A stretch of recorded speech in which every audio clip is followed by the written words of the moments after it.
حضور کے وقت میں نماز تراویح جو ہے وہ با جماعت نہیں ہوتی تھی. حضرت عمر کے دور میں یہ با جماعت شروع ہوئی تو یہ بدعت. میرا بھائی خدا کے لیے اب 1400 سال گزر کے حضرت عمر کو بخش دو. اگر حضور کے بعد حضرت عمر بھی بدعت کرنے لگ جائیں تو پھر بریلوی مولویوں کا کیا قصور ہے؟ خدا کا خوف. 3 دن تک حضور نے جماعت سے تراویح پڑھائی ہے. ظالموں کو جو پڑھو تو صحیح نا حدیثوں کو.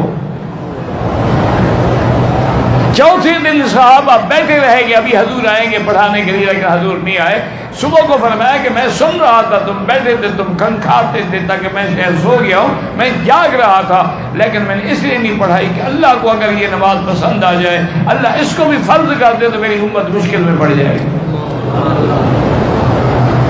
حضور نے تو پڑھائی ہے, کس نے کہا آپ کو حضور نے نہیں پڑھائی؟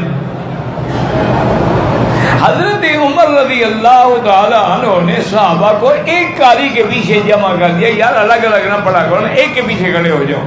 اور فرمایا نعمت البدعۃ هذه, وہ بدعت لغوی ہے, وہ بدعت شرعی نہیں ہے. خدا کا خوف کرو.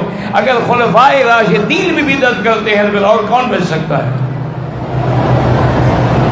اور خلفائے راشدین کا تو مقام یہ ہے کہ علیکم سنتی و سنت الخلفاء الراشدین. اگر حضور نے نہ بھی پڑھی ہوتی تو خلیفہ راشد کی سنت بھی کافی ہے, کیونکہ وہ حضور کی سنت ہے.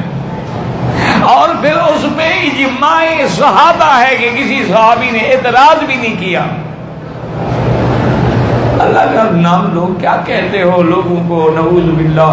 کبھی کہتے ہو اذان دوسری شروع کر کے حضرت عثمان نے بدعت کی, کبھی کہتے حضرت عمر نے. انا للہ و انا الیہ راجعون. اللہ سے معافی مانگو, توبہ کرو, کہیں ایسا نہ ہو کہ صحابہ کی گستاخی میں ہم برباد ہو جائیں.